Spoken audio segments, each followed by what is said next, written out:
Shabbat Shalom Yasharallah. Thank you for joining me on this Torah portion, week 17, covering Exodus 20, verse 22 through 24 and 18, which is the entire of chapter 24. But thank you for joining me, and let's get started with prayer, and let's ask for guidance and protection. Heavenly Abba, high in heaven, hallowed be thy name.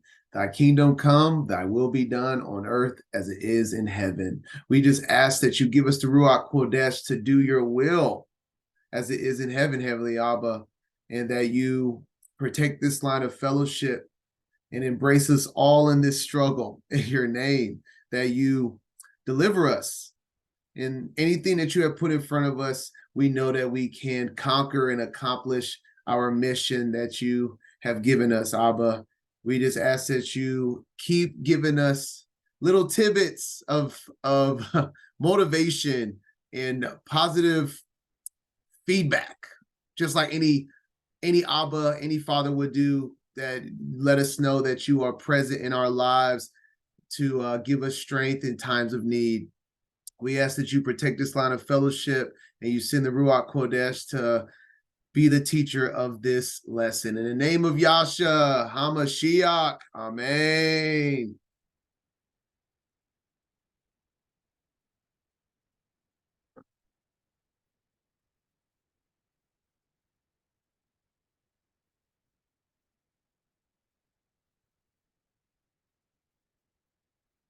Right, let's share screen, get this thing started.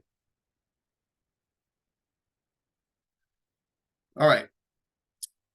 Just like the picture illustrates, we have Moses given with the commandments, even though this Torah portion, he hasn't received the tablets, but those aren't tablets he's holding either. But the Torah is being received by the mouth of the Most High on the top of Mount Sinai in this Torah portion. Moses has not yet went up to the mount for 40 days and 40 nights to receive the tablets, but they are orally receiving the Torah at Mount Sinai right now. And all of Yasharallah is present to hear this. Our time, I want to touch on this. The big difference of our time and the time that we're reading about is everything is flipped on its head. At that time, they were given signs and wonders, like in your face. I mean, all of the plagues. Then you have the Red Sea crossing and the parting of the sea, obviously. And all of these are visible signs. And then they are given the Torah from the mouth of the Most High, or either the mouth of the Most High and then later the mouth of Moshe, which was speaking to the Most High, mouth to mouth, face to face, in a sense. So we have the exact opposite. Ours, that's why with Paul's ministry been inflated to just be total incorrectness of grace, interpretation of grace. We are given grace because we need time to seek and find his commandments. They were given these commandments. We're searching for the commandments and they were just given to them. And that's the whole idea of our walk. To prove that you love him, you have to seek his commandments, because the first time him just giving it to the Israelites didn't really work out, did it? It was just too easy in a sense. Now, for those that truly love him and seek him, we have to seek what they were willingly given freely. We have to fight and seek and endure and humble ourselves and repent over and over again for something that they were given for just being Israel. And that is why our generation needs grace. And this is how we show love in our generation. Well, they show love the same way in theirs, but we show our love by seeking and not just keeping. We have to seek the commandments in righteousness and return to that path before we can keep them, because no one truly knows them nowadays, in a sense of, what the world has given us through the fake Jews. Put it that way. So we don't have the signs and the wonders like they had. We have to have faith that these signs and the wonders that was written about are real. We don't have the Torah given to us. We have to seek the Torah. And amen to that. All glory to that, because we also has been given a tenfold of instructions through the prophets and the disciples of the New Testament that they didn't have at this time as well. So we also have more instructions than just the Torah itself that was just the beginning of the written word at this time. So I just wanted to touch on that in the beginning, that nothing's new under the sun, but spiritually it is in reverse. But we're about to be coming into a second Exodus, just like the first. But we're seeking salvation in a different manner than they did. And that's all gravy, baby. All right, all that being said, oh, let me see. I actually forgot to open up a page. 1 second here.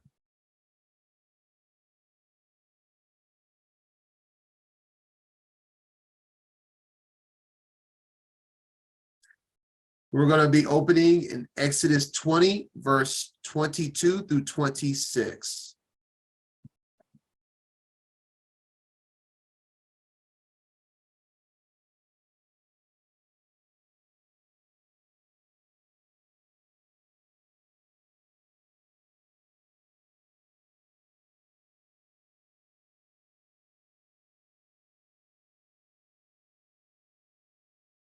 My internet can be a little slow. I always say I got the best internet in the world in the most sarcastic way. All right.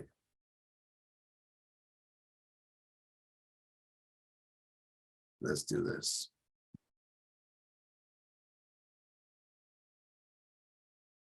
All right, so in this Torah portion, we're receiving the rest of the like I said, the Torah that is orally being given to the Israelites.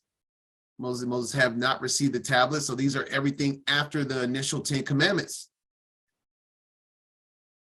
As we see right here, this is the end of the 10 commandments.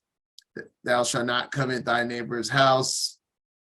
And then, yeah, and then now we're getting more into more of these detailed commandments. So let's get it started. Exodus 20, verse 22 through 26. And the Most High said unto Moses, thus thou shalt say unto the children of Yasharallah, ye have seen that I have talked with you from heaven. Ye shall not make with me gods of silver, neither shall ye make unto you gods of gold. An altar of earth thou shalt make unto me, and shall sacrifice thereon thy burnt offerings, and thy peace offerings, thy sheep and thy oxen. In all places where I record my name, I will come unto thee, and I will bless thee. And if thou wilt make me an altar of stone, thou shalt not build it of hewn stone, for if thou lift up thy tool upon it, thou hast polluted it. Neither shalt thou go up by steps unto my altar, that thy nakedness be not discovered thereon. All right, so for verse 23, we're going to go into the Targums, further explain this. So chapter 20, verse 23. And you, the priests who stand to minister before me, shall not ascend to my...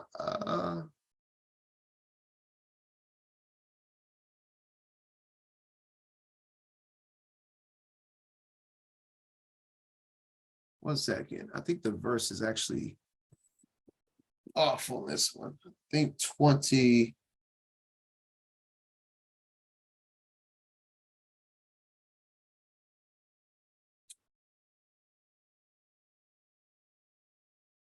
Yeah, it's supposed to be verse 20 in here, but in my book, it in the text, it has it as verse 23 for some reason.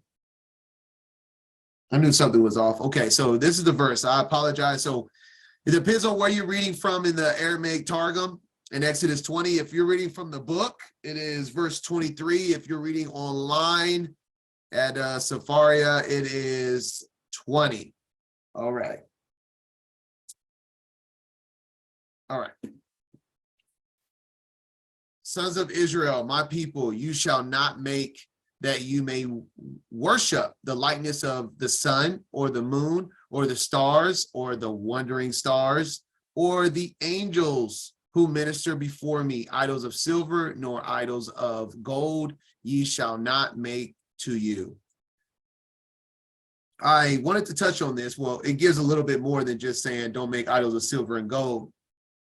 If you've been following my page and you've seen some of my TikTok videos or the study of the false Messiah, the false light Messiah, Apollo, and so on, which we're going to get to the golden calf. So remember this with the golden calf, that the Messiah, that the word is telling them not to do these things. This is very important in this Torah portion because next week's Torah portion is the golden calf. I think we're going to get to the golden calf. Either way, next week or the week after, we're going to get real close to the golden calf. And he's telling these commandments to the Israelites, making it very clear this is not what he wants, and they still do it anyway. But we see that everything from, code of mankind, from the code of mankind to the I'm talking about my studies on YouTube, the code of mankind to the false light Messiah. I bring up that all of these things can be connected to creation and the luminaries. And he's telling us not to have them in likeness of the sun, the moon, and the stars. And to obviously don't make them into idols. And then he also mentions in the Targums that angels, don't worship the angels who minister before me. So we're going to go with the angels, and let's get some precepts with that, because this is throughout scripture. Colossians 2:18, let no man beguile you of your reward in voluntary humility and worshiping of angels, intruding into those things which he has not seen, vainly puffed up by his fleshly mind. So this is obviously New Testament. And there is, since the beginning of time, plenty of different ways to worship the gods of the Gentiles, which are angels. And then we see this in depicted in worshiping of the sun, and that's why I was bringing up the false light Messiah. A false light is sun worship. Yes, also, Shekinah, I saw you mention NASA, talking about NASA is a religion. Yes, it is a religion. It's a religion that worships Helios, which is a sun deity. And that is a perfect segue into Ezekiel 8, when it says, do not worship the sun, the moon, and the stars, or the angels, can be embodied in Ezekiel 8:12-18. Then said he unto me, Son of man, hast thou seen what the ancients of the house of Israel do in the dark, every man in the chambers of his imagery? For they say, Haya seeth us not, Haya has forsaken the earth. He said also unto me, turn thee yet again, and thou shalt see greater abominations that they do. Then he brought me to the door of the gate of the Most High's house, which was toward the north. And behold, there sat women weeping for Tammuz. Tammuz is a sun deity. Tammuz is known as the son of Nimrod reincarnated, a sun deity, a son of the sun deity Nimrod. Then said he unto me, hast thou seen this, O son of man? Turn ye yet again. And see, it's funny now because now this is not in the dark. This is actually in the as much as in the light as anything, right? The Tammuz crosses that everybody's wearing everywhere, right? thou shalt see greater abominations than these. And he brought me into the inner court of the Most High's house, and behold, at the door of the temple of Hiah, between the porch and the altar were about 25 men. And I touched on this in the False Light Messiah video, the 25 men. Do you know that there's 25 windows in the head of the Statue of Liberty? There's 25 windows right above the rays of light crown of the Statue of Liberty, obviously representing the sun. So this stuff is depicted in real time in monuments that people see every day, with their backs towards the temple of the Most High and their faces towards the east, and they worship the sun towards the east. Then he said unto me, hast thou seen this, O son of man? Is it a light thing to the house of Judah that they commit the abominations which they commit here? And I think it's interesting that they use the word, the light they use is not like, there's different words for light, obviously, and this is the light as the sunlight. For they have filled the land with violence and have returned to provoke me to anger. And lo, they put the branch to their nose. Therefore will I also deal in fury. My eye shall not spare, neither will I have pity. And though they cry in my ears with a loud voice, yet will I not hear them. And this is why you see in movies the Statue of Liberty being destroyed, because it will be destroyed. That there's a reason for that Statue of Liberty being where it's at and what it represents. But so we see the worshiping of the sun. We see that in everyday with NASA, and all the way in the New Testament, we've been warned about the worshiping of angels. And so in other words, so many people always wants to pick on the Israelites in the Exodus story with the golden calf, saying, oh, I wouldn't do that. Why would they? That's so dumb. Why would they worship an idol? While people in modern day time that we all know and love are doing the same idea that they were doing at Mount Sinai, worshiping idols. There's nothing new under the sun. That's the point I want to make. It's just depicted differently, but it's the same type of sun worship, luminary worship, angel worship. So nobody here is better than anyone there, because all of us at one point probably was doing some of that. The only thing that can make us better is repenting and moving past it.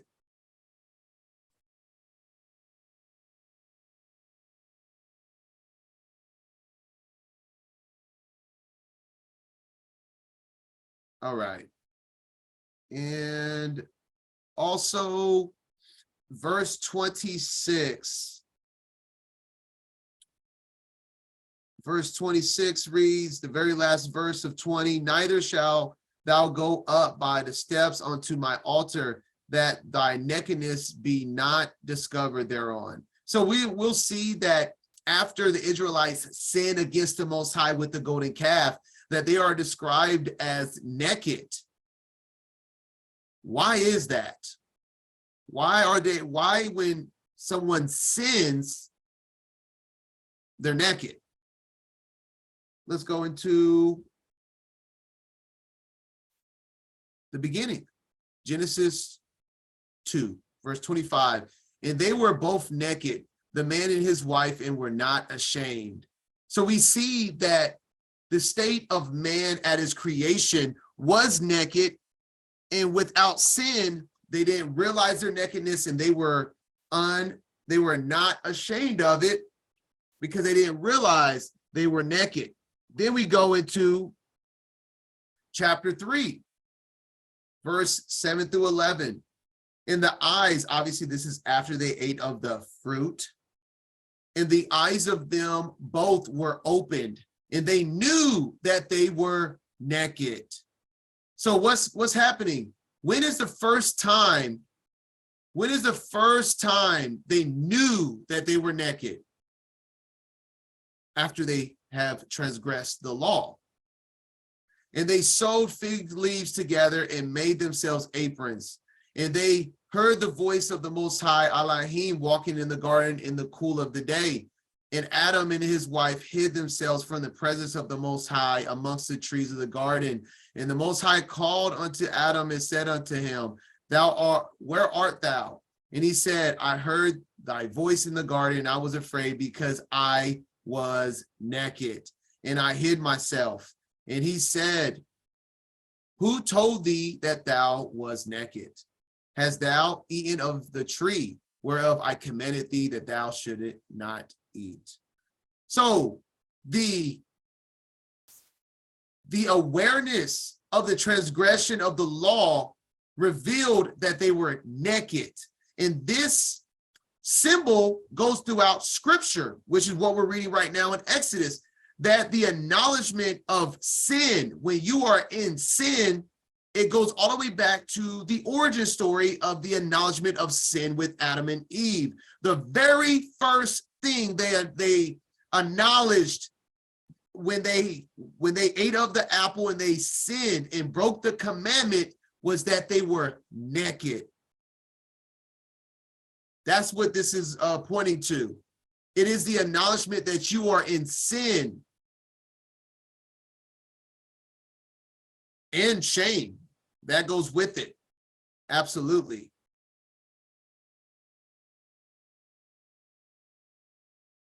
The light that they fulfilled, that is in the Targum. The Targum says that the light was made less after they have sinned.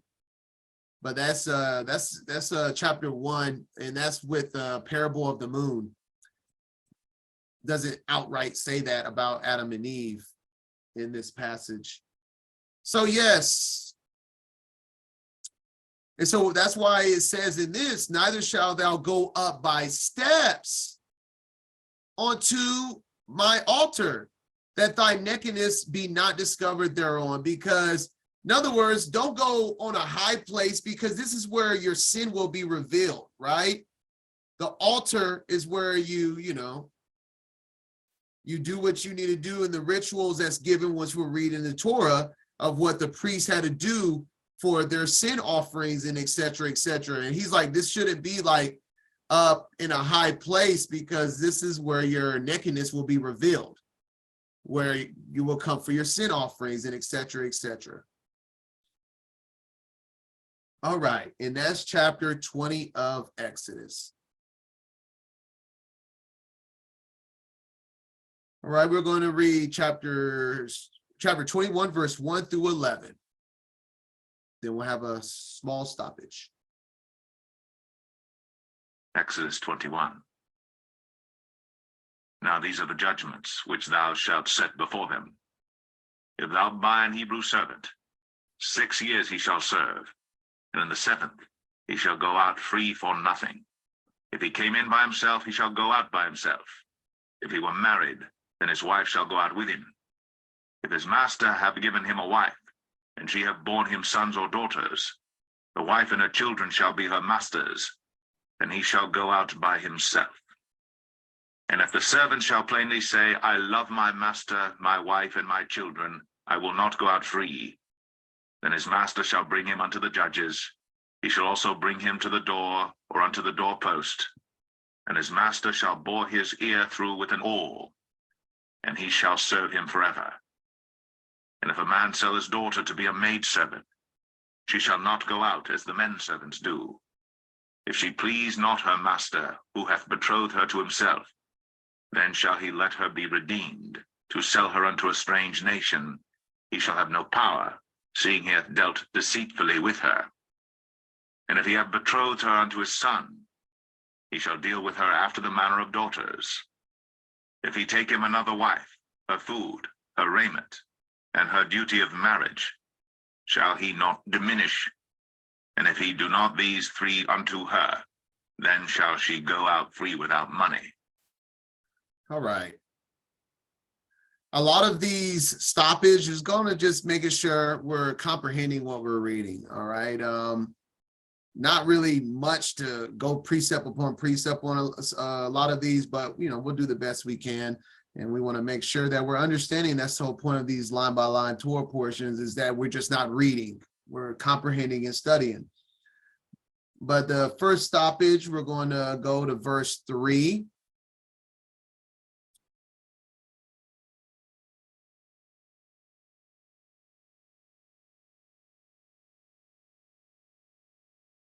Let me make sure. I'm thinking some of these, now that I'm realizing, make sure these are these are the same verses that I highlighted.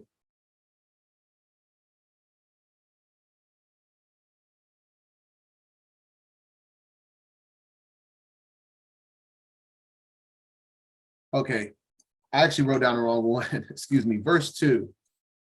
This one was my fault. All right, verse 2.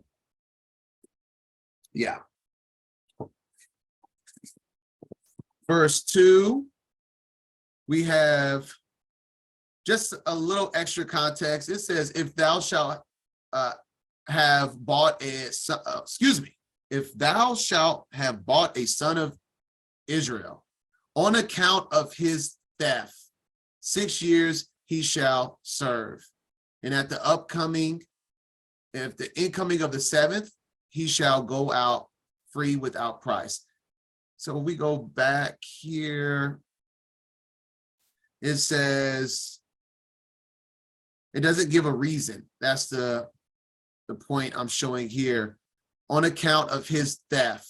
And we're actually going to see this later on in this chapter, but I just want to give understanding, because we'll see verse 16 of this chapter. And he who stealeth a soul of the children of Israel and selleth him, and if he be found in possession, shall die by strangling. I'm showing this with and I'm also going to go to show you so we see this is talking about a Hebrew servant here. So it's a very big deal, the rules with having a Hebrew servant.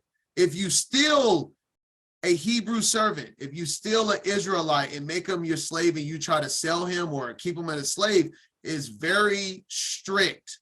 And the reason I'm doing this is to separate the idea that slavery of what we have learned in the slavery of the modern day America slavery is nothing like the slavery of what we read about in the Bible, in the scriptures.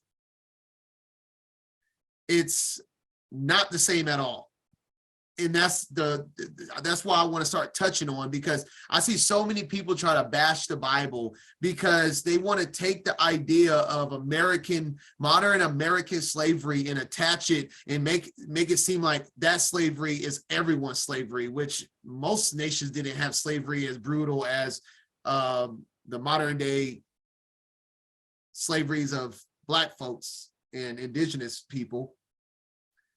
But so that's the whole point of what I'm about to get into right now, is let's separate that idea that slaves had rights, unlike the slaves in like I said, in modern time.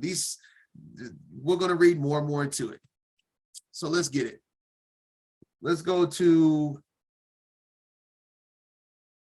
so the whole thing right now is that there was for a Hebrew Israelite to be enslaved, there has to be a reason for it.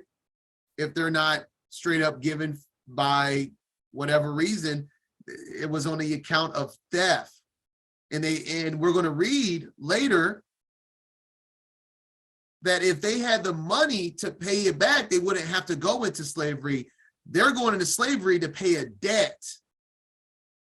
As we see in the next chapter, I'm going to go ahead and connect the dots. So when we do read it, we already know in the next chapter, Exodus 22:3, that if the son, so if he doesn't die and the son be risen upon him, there shall be bloodshed for him, for he should make full restitution. If he have nothing, then he shall be sold for his theft. We see with the connections, just connecting the dots already moving forward, that if the thief doesn't die, you know, for whatever reason of trying to get back your property, and the sun rises upon him, then he's going to give it back. And if he has nothing, this is how he gives back. He becomes a slave. He is sold, which is what we just read. If thou buy a Hebrew servant, 6 years you shall serve, and the 7th he shall go out free for nothing.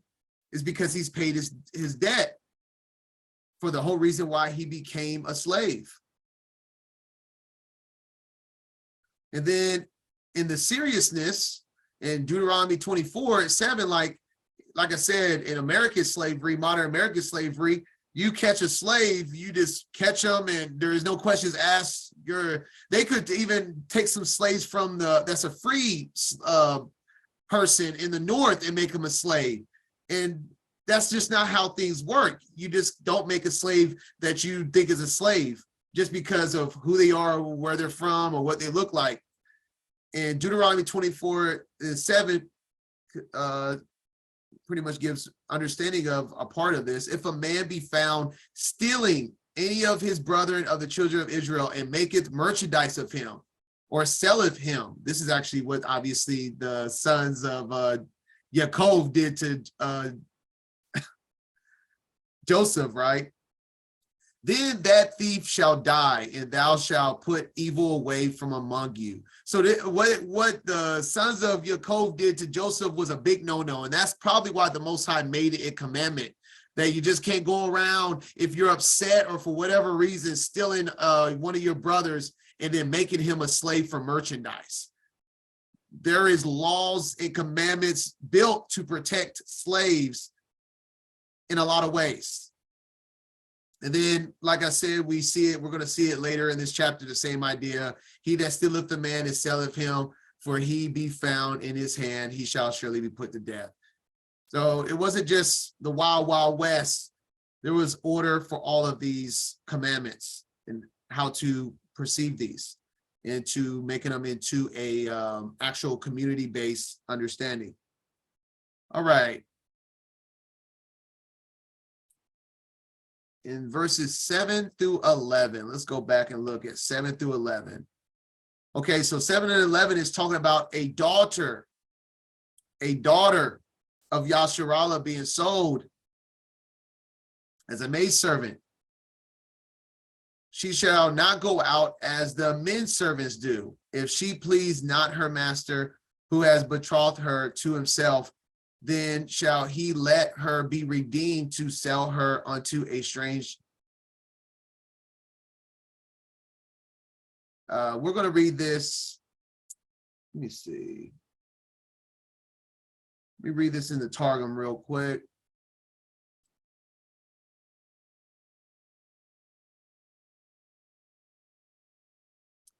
And if a man of Israel sell his daughter, a little handmaid, she shall not go forth according to the going forth of the servants of the servants of Canaan, who are set at liberty on account of the tooth or the eye, but in the years of remission, with tokens at jubilees, on the death of her master, and by redemption with money. So these are just different ways. People can be redeemed by money at the jubilee, with tokens, same type of idea of money.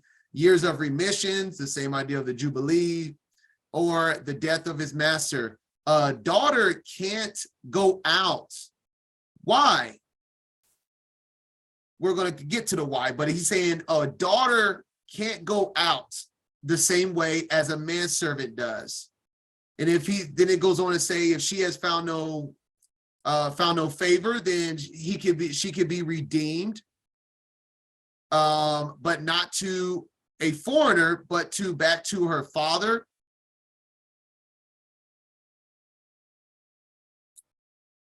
See, and it tended her.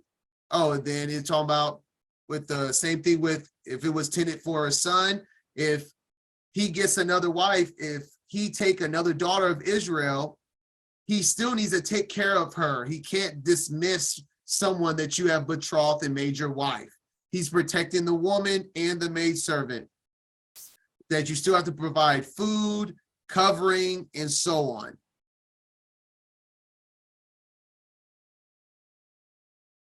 All right, so the majority of what I'm doing now, just break it down, the comprehension, and we're seeing, and all of this comes down to a woman needing a cover. That's what all of this comes down to from 7 to 11, is about a woman not being able to go out as a manservant, because a woman is not supposed to go out on her own.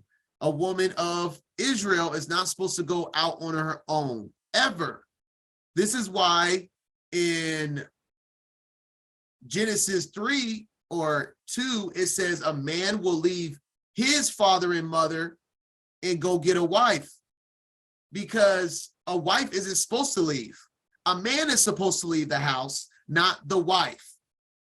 And so even in bondsmen of a woman that is a slave or is a maidservant, he's specifying that the same rules are even to the women that are maidservants. They should not go out without a cover, that they need to be either redeemed back to the father, or you just treat her right and provide for her even if you do get another wife. And that being said, 1 Corinthians 11, 3 through 10, but I would have you know that the head of every man is Mashiach. The head of the woman is the man. The head of Mashiach is Elohim. Every man praying or prophesying having his head covered dishonors his head. So if you're not the man, if you're not wearing the pants, if you're not the man of the household, especially spiritually, then you are dishonoring your head. But every woman that prayeth or prophesies with her head uncovered dishonors her head, for that is even all one as if she were shaven.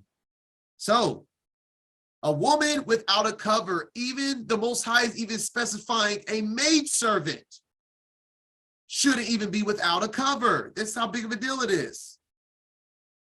For if the woman be not covered, let her also be shown. But if it be a shame for a woman to be shown or shaven, let her be covered. For a man indeed ought not to cover his head, for as much as he is the image of the glory of Elohim, but the woman is the glory of the man. For the man is not of the woman, but the woman of the man. Neither was the man created for the woman, but the woman for the man. For this cause ought the woman to have power on her head because of the angels. Because of the angels. And we have to comprehend that the angels taking advantage of women from the very beginning with Eve. And then you go to chapter 6 of Genesis with the Nephilim. And both of them are because of the angels. So women kind of failed the test of not falling for the seduction of angels in multiple passages in the scriptures. And this is why women need a cover. If you are a woman, a righteous woman, if you're a woman of Yasharallah, you know, I know that that's a hard thing for a lot of women to swallow, and we're in a different times with everything's kind of discombobulated. But you won't find scripture that ever says it's good for women to be alone. It's not even good for man to be alone, but it's actually like a commandment. We're reading commandments right here in Exodus 21. This is a commandment that women should not be alone and uncovered. Even a maidservant shouldn't be uncovered. And like I said, I know we're in different times, but just making it clear that it is not good for a woman to be alone. All right. But that being said, it's not good for man to be alone either. I mean, I'm just saying it's actually a commandment for women not to be alone. A man can choose to be alone. He can choose, but yeah, that's why a woman wasn't supposed to leave the house till after she was married, right? But like I said, we're in totally different times. But let's continue. We're going to read the rest of this chapter 12 through 36.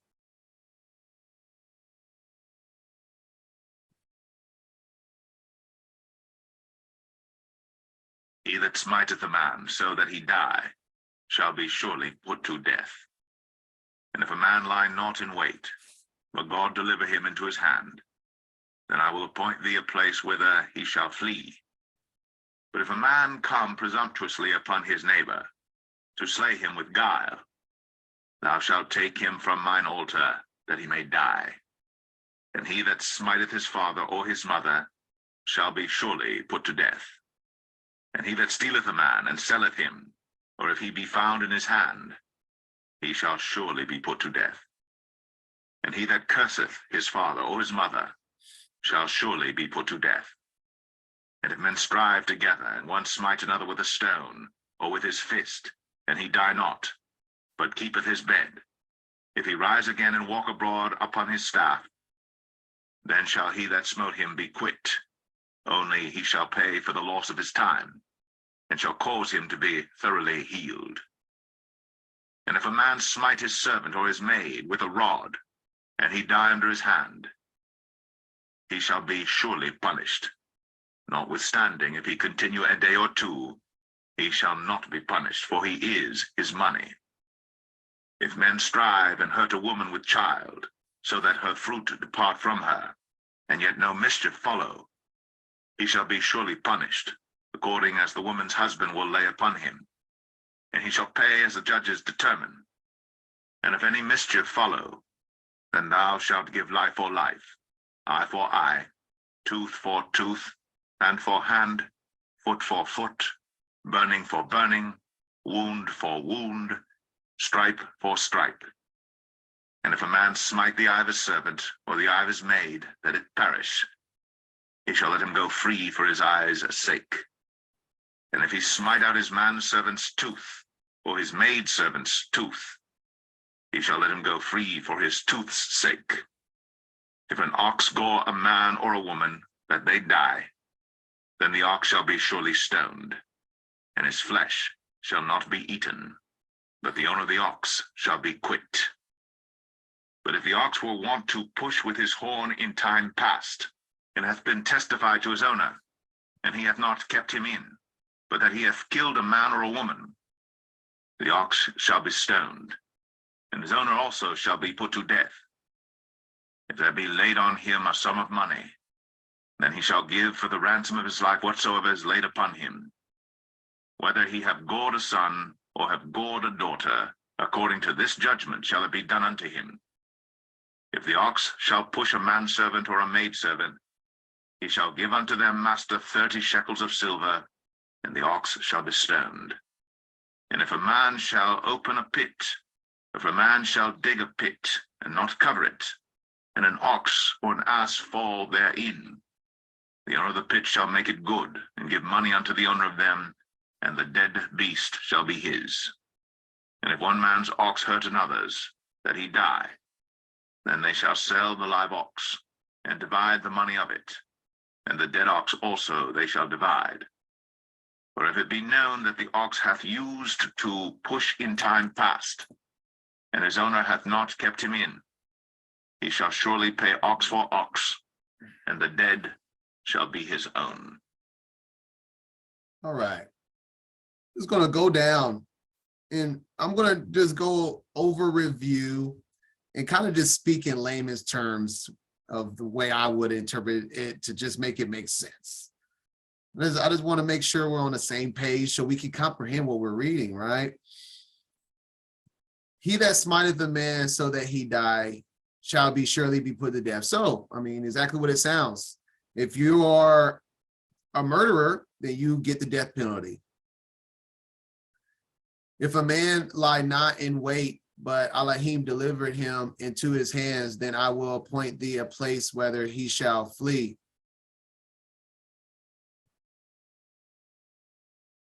But if a man come, so he's saying, verse 13 is saying, if you kill someone accidentally, then the Most High would give you an opportunity to flee away. So even if you are innocent, it was an accidental kill, you still need to be removed from the area, because obviously his family is going to have a grudge and want vengeance. The Most High will remove that man.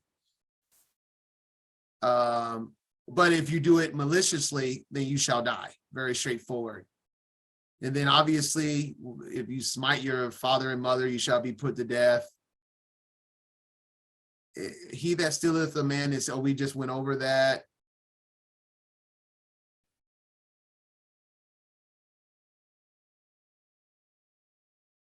I mean, there's a lot of ways to kill people by accident. I mean, a lot of stuff can happen.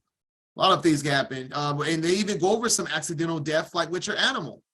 The ox killing a person is an accidental death, but it's on your hands in a way. So, I mean, there's a lot of ways. Or like maybe if a child falls into your empty well that you didn't cover, that's an accidental death.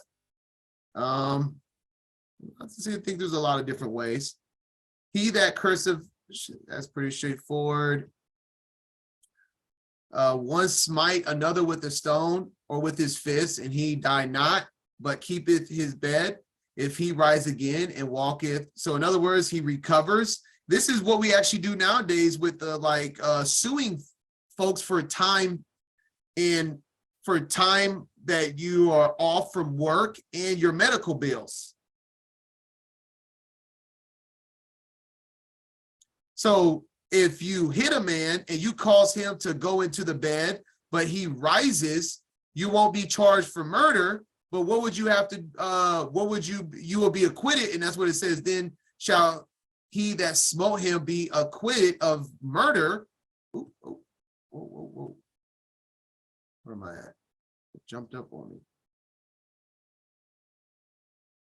Yeah, okay. Be acquitted. Only he shall pay for the loss of his time and shall cause him to be thoroughly healed. So, wow, that sounds like in our time suing someone, like let's say we get in a car wreck because someone was drinking and driving. Then I'm going to try to get my money to pay for my medical bills from that person and my time lost from work that I'm paying for my bills, regular bills, right? So we got some laws that sort of mirror what's going on. And then, like I said, servants, slaves had rights. If you are beating your servant and he dies, then you will be punished. You will die if you are beating your servants to death. Obviously, that wasn't the case in the modern day slavery in America, right? And then it says if they pretty much recover, then they won't be charged because even though they were beat up, he didn't kill them. So that is what it is. And then this one is, may hurt some of you women, but the man that hurts a woman with child that is pregnant, but he doesn't kill the woman. I don't know if it's, obviously accidental or what, but the man will not be put to death, but he will just be fined by the judges to pay a fee if a woman has a miscarriage due to the fact that she was hurt from this man. So, I mean, that's just what the law is, what it was, so that her fruit depart from her. So nothing, I don't know the details in the sense of how malicious it may have, certain situations may be different of how malicious something would be for a woman to cause a woman to miscarriage, and he shall pay as the judges determine for the miscarriage. So it is what it is with that. But if any mischief follows, so I guess if the man continues to beat on that woman, then shall thou give a life for a life, a tooth for a tooth, and etc. And then same thing, the rights of a servant. So going back up, we see, let me read this first, saying that if you pretty much take the eye of your maid or your servant, that it perish, he shall let him go free for his eye's sake. And then the same thing for his tooth. So as we were reading earlier, if a man smite his servant and he died, then he will be punished. But if that servant continues a day or two and is not perished, then he won't be punished. But that servant may have the right to be set free if the injuries are bad enough. So, I mean, we're seeing quite a few rights for servants / slaves, that if they are getting beat to the point where they're losing tooth and eyes and etc., and they live, the master won't be charged, but then the master will be losing an asset of a servant.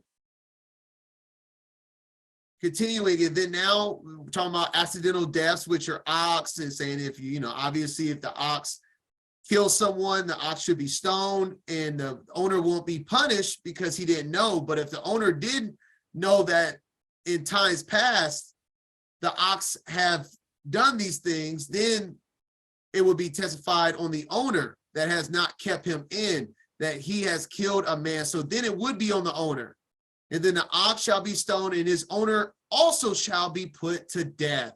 So if you have, in modern day time, if you have a vicious dog that attacked a child and almost killed a child, and you still don't have that dog chained and it kills someone, then the owner shall be killed with that animal. If you know that your animal is violent and will kill somebody.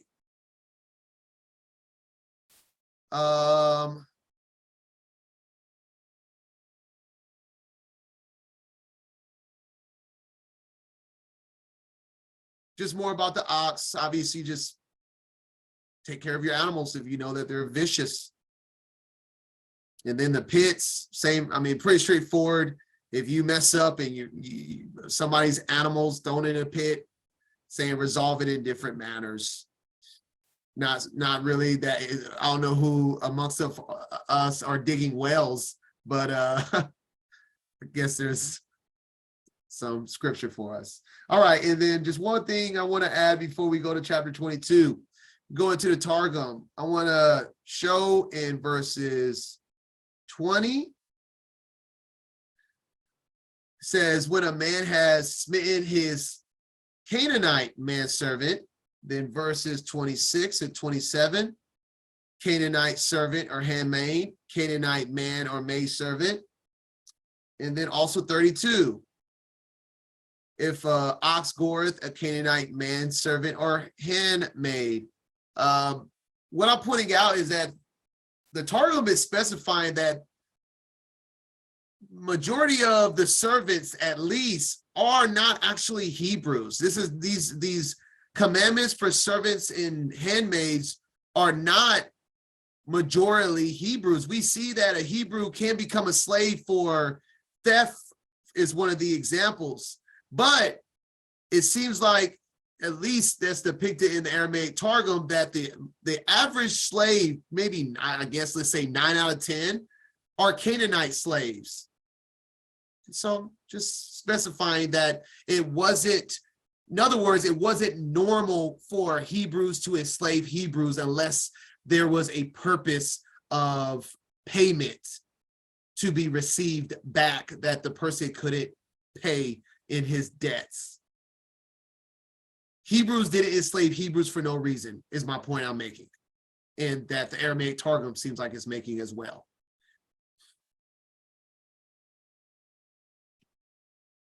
And that is chapter 21.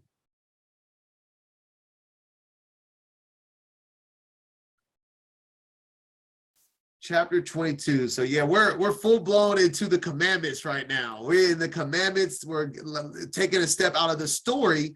We've been so much into the story mode of the Targums. Now we're getting into some of the Torah, the actual instructions given.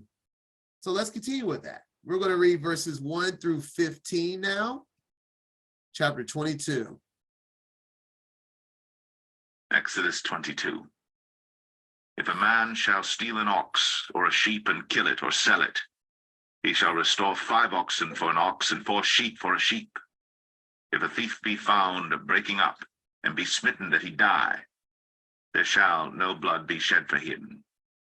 If the sun be risen upon him, there shall be blood shed for him, for he should make full restitution.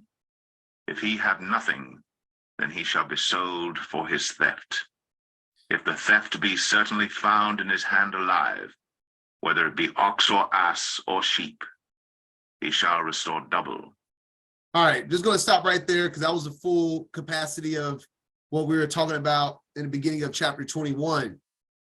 And so we see if the thief get caught and is killed in the action, then no more bloodshed, meaning nothing else needs to happen. Take your ox, the man's dead.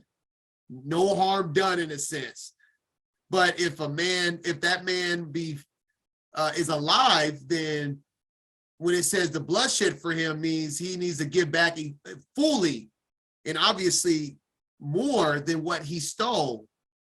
And then it even talks about he will restore double even if they do find him with what he is. Not just giving back what you stole isn't good enough.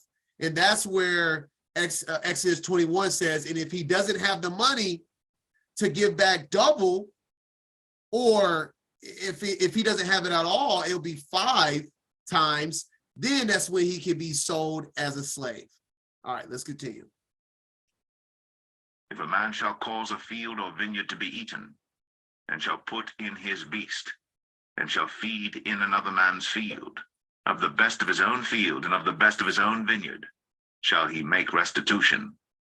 If fire break out and catch in thorns, so that stacks of corn or the standing corn of the field be consumed therewith, he that kindle the fire shall surely make restitution.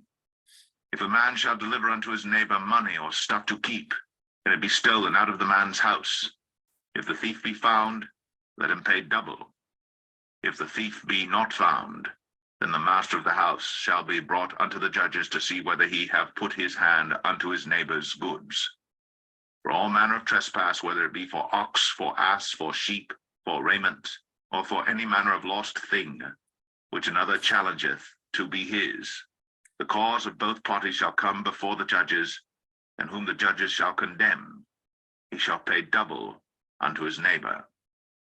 If a man deliver unto his neighbor an ass, or an ox, or a sheep, or any beast to keep, and it die, or be hurt, or driven away, no man seeing it, then shall an oath of the Lord be between them both, that he hath not put his hand unto his neighbor's goods, and the owner of it shall accept thereof, and he shall not make it good. And if it be stolen from him, he shall make restitution unto the owner thereof. If it be torn in pieces, then let him bring it for witness, and he shall not make good that which was torn. And if a man borrow aught of his neighbor, and it be hurt or die, the owner thereof being not with it, he shall surely make it good. But if the owner thereof be with it, he shall not make it good. If it be an hired thing, it came for his hire. And if a man entice a maid that is not betrothed, and lie with her, he shall... Oh, I need to stop there. All right. Like I said, I'm just going to do quick little reviews, recap on each point, just so we have understanding. Okay, I already went over the thief. So straightforward, verse 5. If you allow your cattle to eat up all the food of the earth, then you're in violation of the covenant, in a sense of what you're supposed to be doing. If you're on someone else's property, and you need to give the best of your vineyards to make things right. Very straightforward. So if you allow someone to, if someone allows their cattle to go on your property, eat the good of the land, then they need to pretty much give them the good of their land to make things right.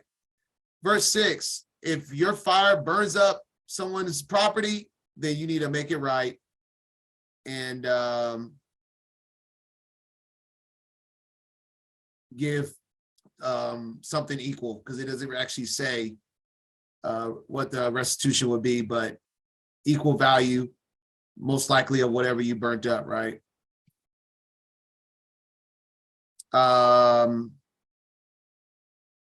And then this one of the pretty much borrowing money or stuff. It just gives a whole basis, pretty straightforward, that if it's stolen, it gives a reason of the same type of thing, paid in double.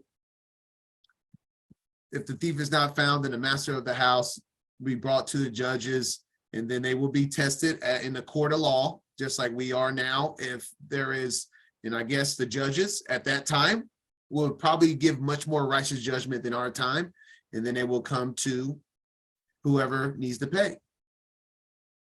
The same thing with the animals, and they're talking about the animals being hurt, driven away, or being gone, that the Most High will allow the two men to make an oath that they didn't do nothing wrong amongst each other, and that this was just something that happened and the animal ran away or whatnot. But if other things has happened, like I said, this is pretty straightforward descriptions on this topic. Not going to really break it down much more than what is already broken down, unless anybody has any questions. And I want to, so before we continue in verses 16, I wanted to say that this reminds me of the second great commandment. So the first commandment, is we went over last week of the 10 commandments, is that this is a more, I guess you could say, a summary of what embodies the entire Torah. And the first commandment is loving your creator, right? And the first 4 commandments is doing that. And then the second great commandment is like unto it, thou shalt love thy neighbor as thyself. And then we have, that could be your father, your mother, and thou not killing, adultery, steal, false witness, and covet. Is all things that are bases and foundations of loving your neighbor as yourself. But the thing that people don't realize even more so is that from each of these 6 commandments, there is a ton more commandments that is hanging on these commandments. And that is what we're reading right now. Everything we're reading on how to be a righteous neighbor. This is what we're reading. All of this, is it not? All these little different things that can happen with someone that lives right next to you. And imagine at that time when you have, everyone has all this land and cattle. A lot of these things could happen. People digging wells, trying to find water, etc. He's showing us how to love thy neighbor as thyself.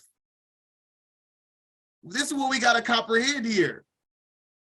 It doesn't stop here, because what about all the gray areas?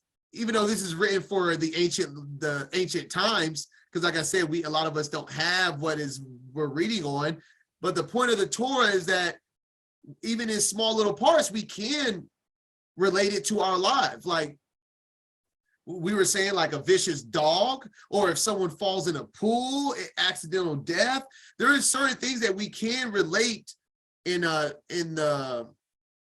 the context of what is written, that we can portray in our lives, that we can handle in a righteous manner. And so all of these have the commandments hanging on them. And this is what we're reading in real time right now. So when it tells us to be righteous and to love thy neighbor, it doesn't leave it up to us to figure it out. It gives us instructions on how to do it.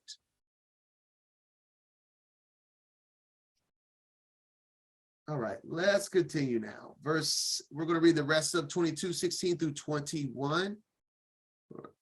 And if a man entice a maid that is not betrothed, this is where we're at.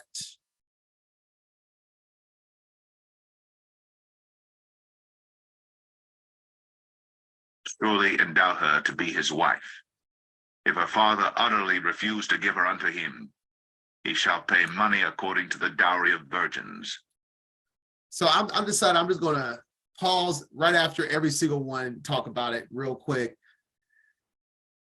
And so entice, this is pretty much like, the woman, this is not, this one right here is not rape. this is enticed, like, I mean, flirting in a woman, and he gets a woman to lay with her. He's pretty much saying that you just can't go around doing a bunch of stuff. He's saying if he entice this is a virgin, and in this space, some people ask, well, what if it's not a virgin? Because the maid is a word for a virgin. I honestly don't know. I'm just reading what scripture has for us. But and this could go obviously for nowadays time, and I would even go as far as non-virgins, just in the aspect of carrying yourself in a righteous manner, that if a man flirts and entices a woman that is not married, because if she's married, he's in trouble, and he lies with her, he shall marry her. And if the father won't allow it, then he shall pay the money for a virgin. Because like I said, this specifically is talking about a virgin, and then nobody does that dowry anymore anyway. It'll be more about you just not being a man whore and marrying the woman that you're sleeping with is the end of the case there. Let's continue. Thou shalt not suffer a witch to live. Whosoever lieth with a beast shall surely be put to death. He that sacrificeth unto any god, save unto the Lord only, he shall be utterly destroyed. Thou shalt neither vex a stranger nor oppress him, for ye were strangers in the land of Egypt. Ye shall not afflict any widow or fatherless child. If thou afflict them in any wise, and they cry at all unto me, I will surely hear their cry, and my wrath shall wax hot. And I will kill you with the sword, and your wives shall be widows, and your children fatherless. If thou lend money to any of my people that is poor by thee, thou shalt not be to him as an usurer, neither shalt thou lay upon him usury. If thou at all take thy neighbor's raiment to pledge, thou shalt deliver it unto him by that the sun goeth down. For that is his covering only, it is his raiment for his skin. Wherein shall he sleep? And it shall come to pass, when he crieth unto me, that I will hear, for I am gracious. All right, just want to go over this 26. If thou at all take thy neighbor's raiment to pledge. So that pledge is like an oath. If y'all remember, that's what happened with Judah and Tamar. He didn't have what she wanted. And so she asked for his staff and his raiment as a pledge, even though she kept it. She was supposed to give it back, but obviously she kept it for a reason. But she also was betrothed too, so that was a sin on both ends. But yeah, that's just pretty much saying if he don't have nothing on him at that time, you could take his raiment, staff, I guess what he has on him, but it's a commandment that you need to return it at the end of the day. You just can't hold on to it and just allow him to be naked in the streets. Thou shalt not revile the gods, nor curse the ruler of thy people. Thou shalt not delay to offer the first of thy ripe fruits, and of thy liquors, the firstborn of thy sons shalt thou give unto me. Likewise shalt thou do with thine oxen, and with thy sheep. 7 days it shall be with his dam. On the 8th day thou shalt give it to me. And ye shall be holy men unto me. Neither shall ye eat any flesh that is torn of beasts in the field. Ye shall cast it to the dogs. All right.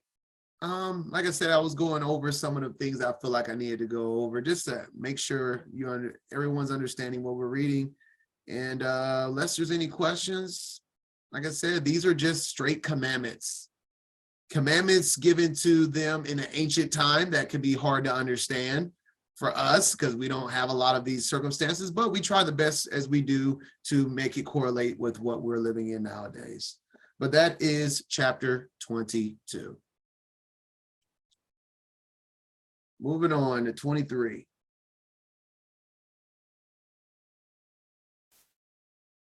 Read verses 1 through 9. Exodus 23. Thou shalt not raise a false report. Put not thine hand with the wicked to be an unrighteous witness. Thou shalt not follow a multitude to do evil, neither shalt thou speak in a cause to decline after many to wrest judgment. Neither shalt thou countenance a poor man in his cause. If thou meet thine enemy's ox or his ass going astray, thou shalt surely bring it back to him again.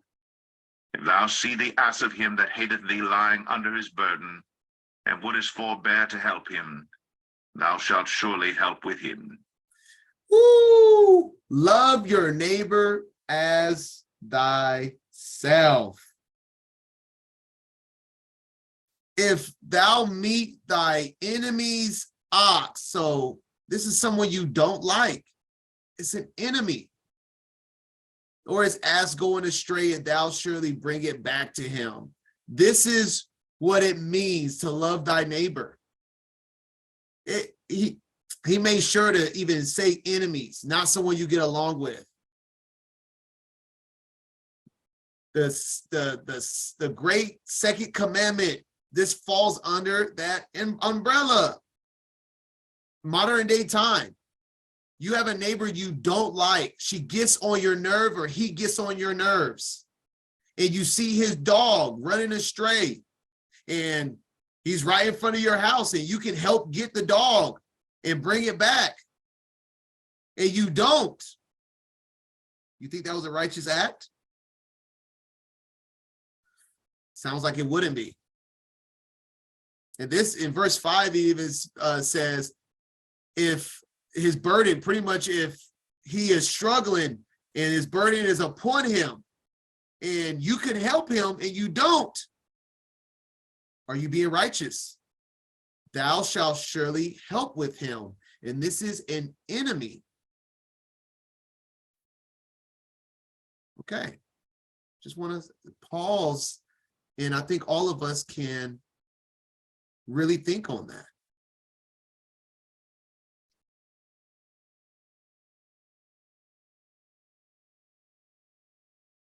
All right, let's continue.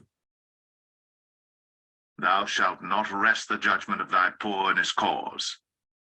Keep thee far from a false matter, and the innocent and righteous slay thou not. For I will not justify the wicked. And thou shalt take no gift, for the gift blindeth the wise, and perverteth the words of the righteous. Also, thou shalt not oppress a stranger, for ye know the heart of a stranger, seeing ye were strangers in the land of Egypt. Man, these so-called Hebrew Israelites that are hating on Edom needs to reread their Torah, right? They need to read it.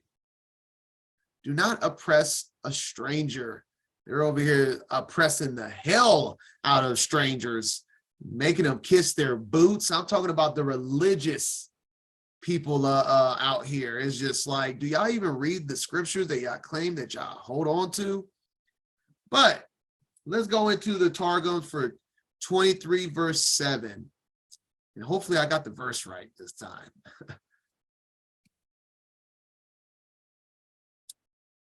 From a false matter, keep distant. And when one has gone forth from thy house of justice acquitted, and they afterwards find out his guilt, or one has been brought out condemned, and they afterward find out his innocence, thou shalt not put him to death, for I will not hold the former innocent, nor the latter guilty. This is just breaking it down in a little bit more verbiage to help us understand. It sounds like the laws, this is another law that sounds reminiscent of what we have nowadays. If someone is found guilty, found innocent in the court of law, but then afterwards they're found guilty, they can't be tried for the same crime. And this is what this is saying. He's like, it's okay. I will hold them guilty and I will punish them. The Most High says, I got this. There was a reason why they were found innocent and I got it. Don't try to do it again and etc. And then even in vice versa, he's like, if someone was found guilty and then they're innocent and so they're set, it's like, it's okay. I will handle the matter if it wasn't handled appropriately the first time.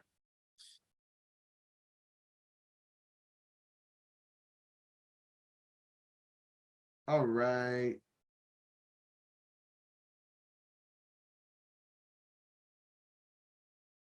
Then I have a precept in Luke.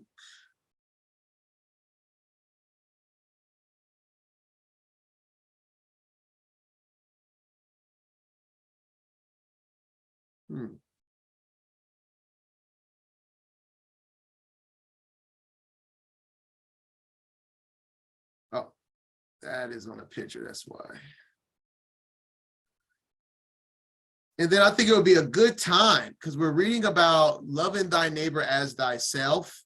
And then we finished off with thou shalt not oppress a stranger. I think it would be a good time to read the parable of the Good Samaritan. Luke 10, 25 to 37. And behold, a certain lawyer stood up and tempted him, saying, Master, what shall I do to inherit eternal life? And he said unto him, what is written in the law? How readest thou? And he answering said, thou shalt love the Adon, the Elohim, with all thy heart, and with all thy soul, and with all thy strength, and with all thy mind, and thy neighbor as thyself. And he said unto him, thou hast answered right. This do, and thou shalt live. But he, willing to justify himself, said unto Yasha, and who is my neighbor?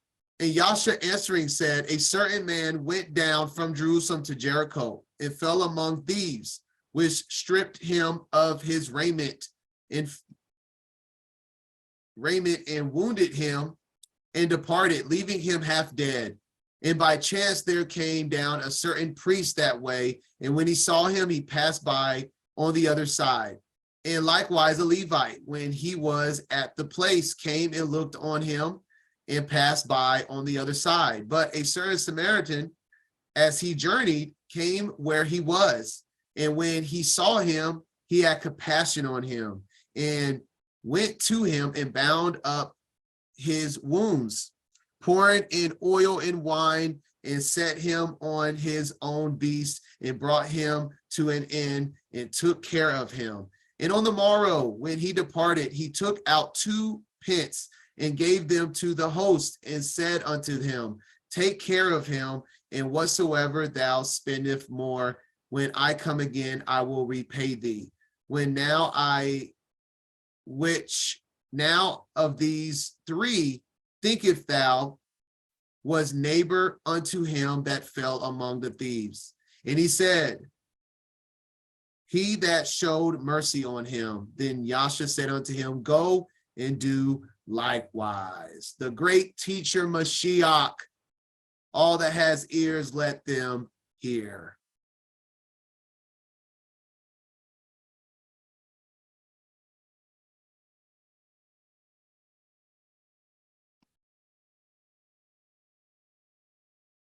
All right, so let's be reminded who your neighbor is, and that, we got to be kind to even those folks that we don't want to be kind to, soften ourselves. But at the same time, that don't mean like you got to go out your way in a sense of like trying to be friends with folks. Ain't nobody saying all of that, trying to be friends with heathens or bad folks. But when you have the opportunity to do a good thing, you never know. You helping somebody out that is a witch, that is bad, and you're helping them, that could soften their heart to listen and to open their eyes to something else. You just don't know. And you don't know how the Most High is going to use you. So that's why it's important to not only learn the commandments, but live by them. How can the Most High use you if you're not living by his instructions? The entire point of reading the Torah is to adapt it into your life. So when the time comes, the Most High is going to be like, I can use Rob because he's going to keep my commandments. And when this happens, he's going to do this. And this is going to have a domino effect on what the Most High is setting up. But that doesn't happen if we don't keep the commandments and we're just listeners and not doers of the word.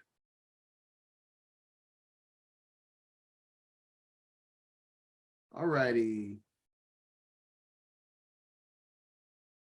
Let's go to 10 to 19 now, verse 10 to 19.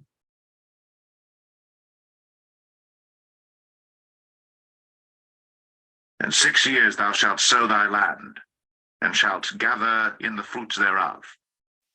But the 7th year thou shalt let it rest and lie still, that the poor of thy people may eat, and what they leave the beasts of the field shall eat. In like manner thou shalt deal with thy vineyard and with thy oliveyard. 6 days thou shalt do thy work, and on the 7th day thou shalt rest, that thine ox and thine ass may rest, and the son of thy handmaid and the stranger may be refreshed. And all things that I have said unto you be circumspect, and make no mention of the name of other gods, neither let it be heard out of thy mouth. And speaking on that, I'm pretty sure, thinking about the story of Ruth, that this is exactly what was going on with Ruth. Ruth was picking in the field. She was a poor woman in the field picking in someone's crops that was given to the poor. And that's the thing.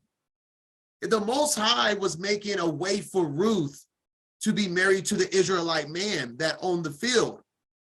And how would that had happened if the Israelite man wasn't keeping the commandments and wasn't allowing Ruth to come in to pick up what was gleaning in his field?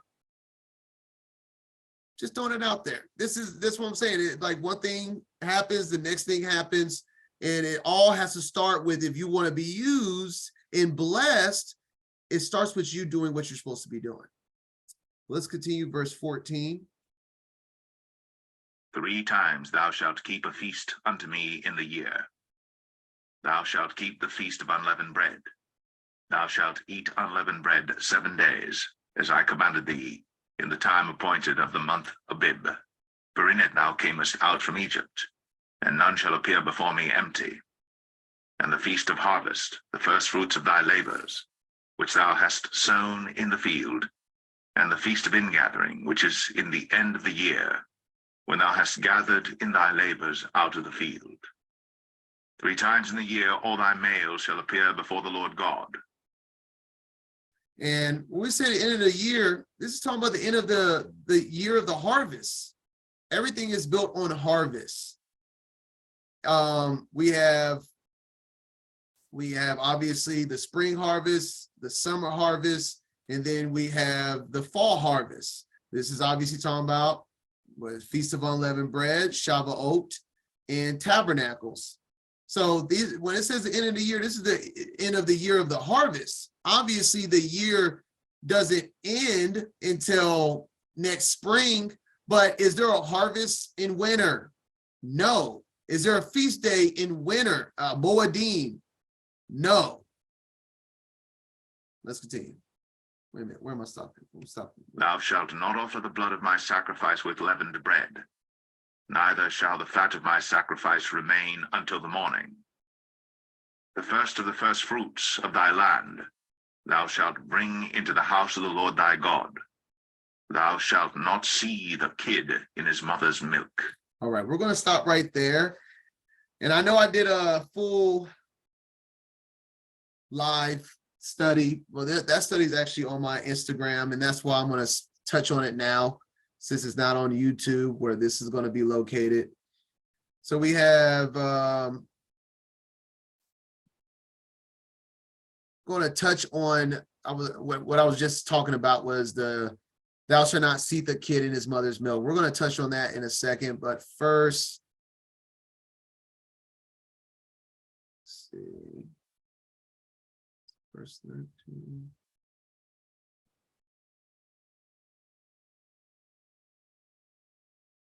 Yes, verse 13.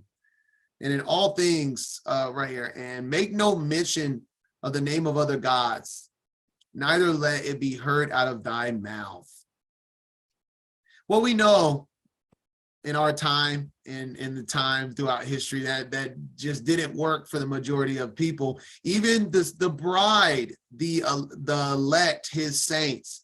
Hosea 2:16-17. And it shall be at that day, says the Most High, that thou shalt call me Isha, which means husband.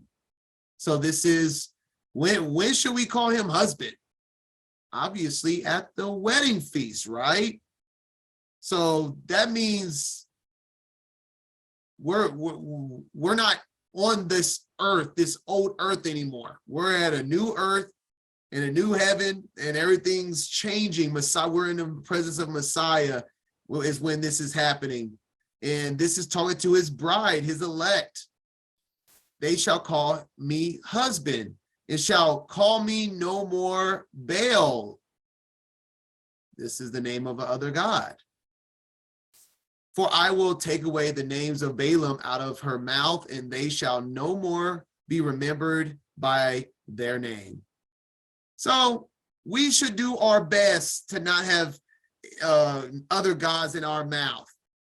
The only reason I use them is for teaching purposes, so people know what I'm talking about, or you won't know what I'm talking about. But outside of that, especially in the sense of course, praise and in context of scripture. That's why I try a certain vocabulary and words. When I'm reading, I try not to use certain things that's written in the text, because that I think those words are idolatry and pagan, and they do matter to the point that he's going to remove them himself for those that hasn't removed them themselves in the time of the wedding. He's going to be like, stop calling me that. That's not my name. Matter of fact, let me just remove them. Let me get them out. I'll take them out of your mouth, because at least majority of his saints will fall short of not mentioning other gods. And then now talking about the verse 19, thou shalt not seethe a kid in his mother's milk. So I'm going to touch on this just a little bit of where I stand here. So we see that this commandment is 3 times on 2 to 3 witnesses. Everything is established. He gives us 3 in the Torah alone. So this is a very important deal here. It's gotta be. He keeps bringing it up. But then most of us, at least for me in time past, we go, oh, well, I'm not cooking a baby in his mother's milk. And it's like he really was making a big deal out of this, but when you read it in the context, he's not even remotely going so much about the food law. It's like a bigger meaning here.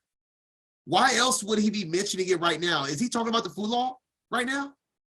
No, but he is talking about some type of like cooking and whatnot. So it's like, what's really going on? So we look in older translations, and we're looking in right now into the Aramaic Targum. Aramaic Targum in all 3 translations has it written very clearly in a different manner. It says, it shall not be lawful for you to boil, much less cook, flesh with milk when both are mixed together. And then also in Exodus 34, you are not allowed to boil or eat flesh and milk mixed together. And then we just read Exodus 23, and I didn't add it in all 3, but all 3 are mentioned in the same, like I said, this is a spiritual meaning that is mixed, that is also with what we are doing physically. So the physically is what we are consuming. Ain't that correlated throughout scripture with fasting? Fasting is spiritual, but it has to do with what we consume. So right now, this is a spiritual meaning, but it correlates directly with what we consume. All three of these, you could go and look before Deuteronomy 14:21 and Exodus 34:26, that the verses before this all say 3 times in a year shall all thy males appear before me. And so he's talking about the 3 feast days that all the males will appear before him. And then he goes on in all 3 manners of the passages that we are not permitted to dress or to eat flesh and milk mingled together, lest I be greatly displeased.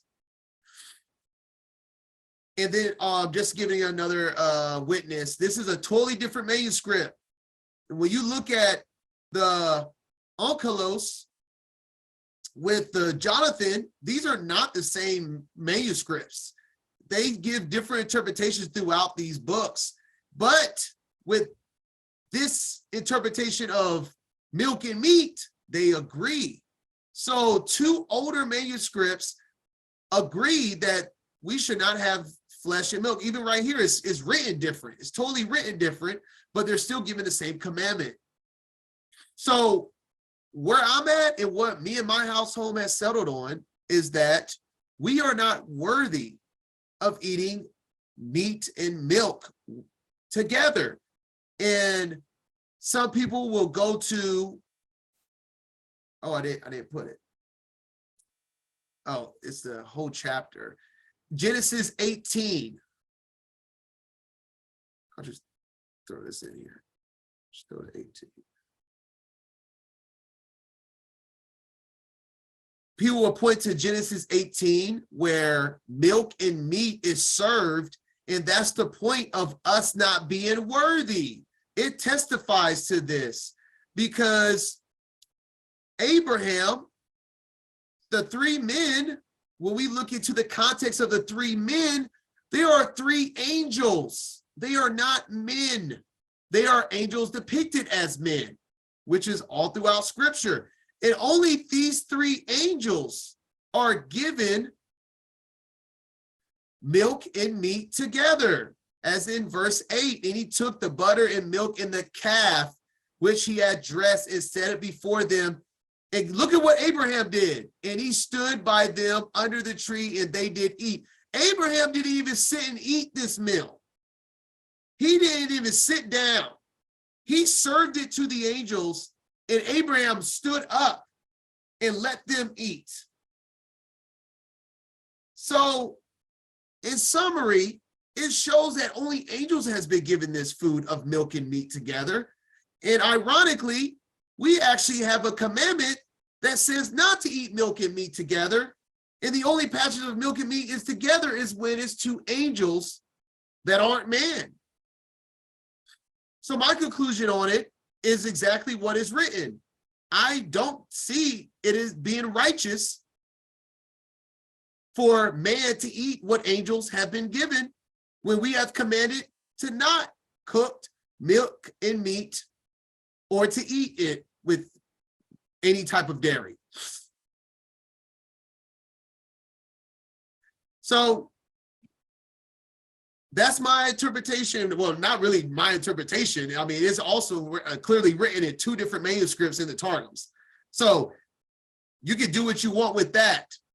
But with the 2 witnesses of the 2 manuscripts and the context with Genesis 18, I just can't have milk and meat and act like I don't see what I have seen. And you look at the pagan nations.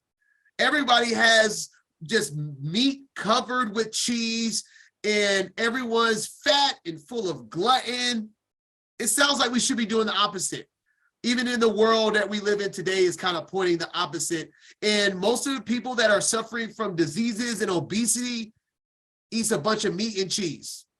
Lasagna, pizza, cheeseburgers, all have in common milk and meat.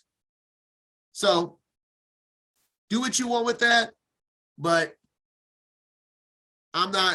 me and my household will not have milk and meat, and we haven't had it for months now since I've done that study, but just wanted to put it here since we're in the Torah portions. And this is only the first of 3 more occurrences, and this is obviously a very big deal. But also, I forgot, let me specify on the spiritual end.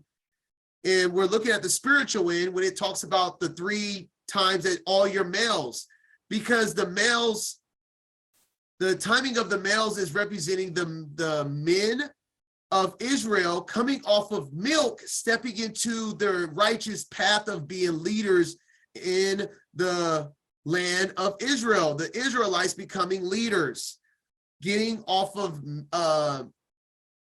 the mother's milk and getting weaned off of the milk onto the meat. And even when you read in like the scriptures, when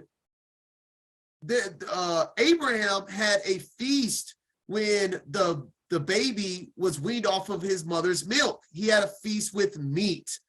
It's a very reoccurring pattern that it's a very big deal for the sons of Israel to be weaned off of milk, to start eating and chewing on meat. But like I said, if you haven't watched that study and you want the full study on my Instagram, just let me know and I'll shoot you in the right direction, because it's hard finding certain videos on Instagram. I should have did it for YouTube, but it is what it is. I just told you now.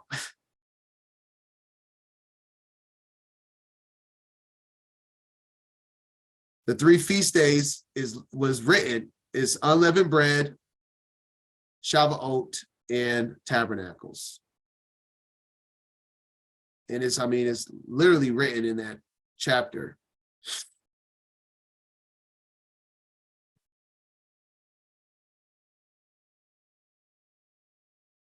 Unleavened bread, the Feast of Harvest, the first fruits, Shavuot, and the Feast of Ingathering, which is Tabernacles. All right. That being said, let's finish off Exodus 23, starting off at verse 20. Behold, I send an angel before thee to keep thee in the way, and to bring thee into the place which I have prepared. Beware of him, and obey his voice. Provoke him not, for he will not pardon your transgressions. For my name is in him. But if thou shalt indeed obey his voice, and do all that I speak, then I will be an enemy unto thine enemies, and an adversary unto thine adversaries. For mine angel shall go before thee, and bring thee in unto the Amorites, and the Hittites, and the Perizzites, and the Canaanites, the Hivites, and the Jebusites, and I will cut them off. Thou shalt not bow down to their gods, nor serve them, nor do after their works, but thou shalt utterly overthrow them, and quite break down their images. And ye shall serve the Lord your God, and he shall bless thy bread and thy water, and I will take sickness away from the midst of thee. There shall nothing cast their young, nor be barren in thy land. The number of thy days I will fulfill. I will send my fear before thee, and will destroy all the people to whom thou shalt come. And I will make all thine enemies turn their backs unto thee. And I will send hornets before thee, which shall drive out the Hivite, the Canaanite, and the Hittite from before thee. I will not drive them out from before thee in 1 year, lest the land become desolate, and the beasts of the field multiply against thee. By little and little I will drive them out from before thee, until thou be increased and inherit the land. And I will set thy bounds from the Red Sea even unto the sea of the Philistines, and from the desert unto the river. For I will deliver the inhabitants of the land into your hand, and thou shalt drive them out before thee. Thou shalt make no covenant with them, nor with their gods. They shall not dwell in thy land, lest they make thee sin against me. For if thou serve their gods, it will surely be a snare unto thee. Thou shalt make no covenant with them, nor with their gods. We see this in fraternities, Masonry, Order of the Eastern Star, so many different things that you make covenants. And it's like, but people want to still hold up the Bible and be like, oh, I'm still a Christian. It's like, it tells you, make no covenant with them. And if you're making a covenant with them, you're doing it with their gods, because that's who they got covenants with. And all that we do Let your no's mean no and your yes mean yes, as James says, and do not make covenants with anyone. Yes, the Hippocratic oath. Good, exactly. Doctors, so many different levels to this. There's a lot of different covenants that people make and don't realize that you're breaking Torah. You're breaking commandments by making covenants, and you will be led astray in doing so. And you're making yourself cursed and giving the gods of these nations authority over your lives. 100% what's going on. This is the reason why he's telling you not to do it, because you're giving them power over you. So now we're going to the Targum, verse 21.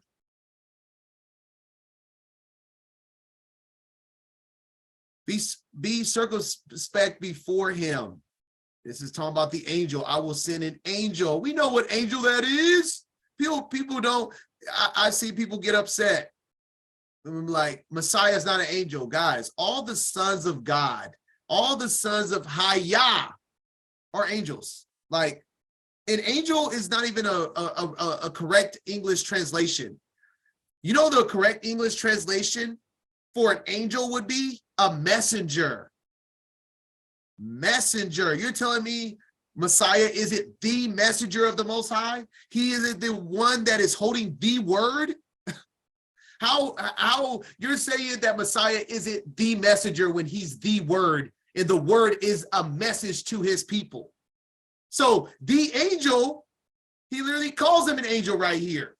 People are like, angel, he's not an angel. Yes, he is. He's a messenger of the Most High. He is the angel of the Most High. He's the messenger, and he will be sent before us. And we should be circumspect before him and obey his word, and be not rebellious against his words. I wonder why they keep saying words, because he is the word. For he will not forgive your sins, because his word is in my name. Well, let's go to that, man. Let's go. Let's go to Isaiah in the Aramaic Targums. This is Isaiah 43. And people use this that are Messiah haters, that's anti-Messiah. They use this, but they don't want to go into older manuscripts. Verse 10 and 43 of Isaiah in the Targums. You are my witnesses. Yes, we are the witnesses. Two witnesses in the book of Revelation. We are the witnesses.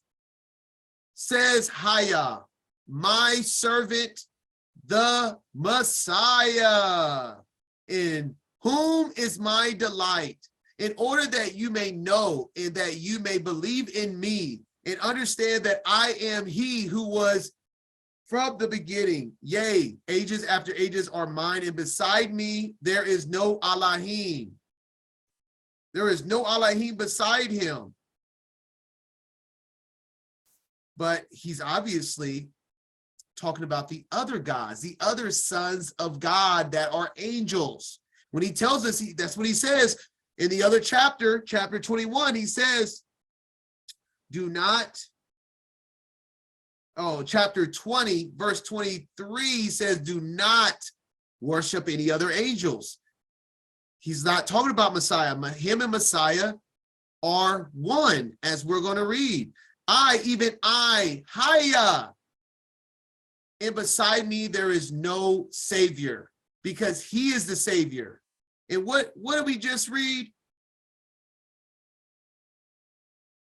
Where are we at? Okay, here we are in Targums.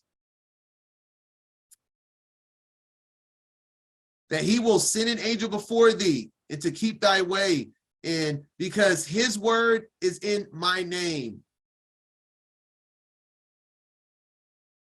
Savior.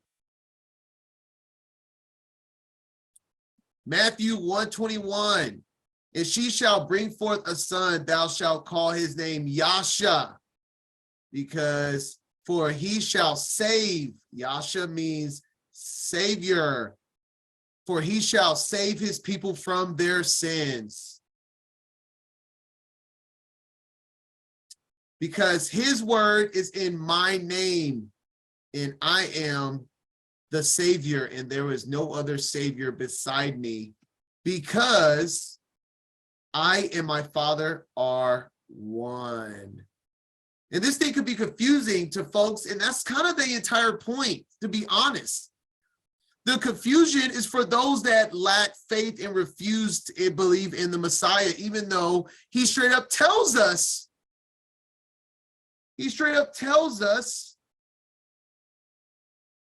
that he will have an angel before thee that will come in his name. For my name is in him. He tells us this. He tells us this in so many different ways for those that want to seek and find the truth. Messiah is everywhere. I'm actually slowly working on a study that I'm combining from older studies that I've done over a year ago on my Instagram. And it's all about Messiah, and that he is just infused in everything from the word of the Old Testament, the Tanakh, to the heavens, to the witnesses and the evidence that's here on earth. He's everywhere. For those that don't see him, it's because they're not his sheep. It's just that simple. All right. That being said, that is chapter 23 of Exodus. Last chapter.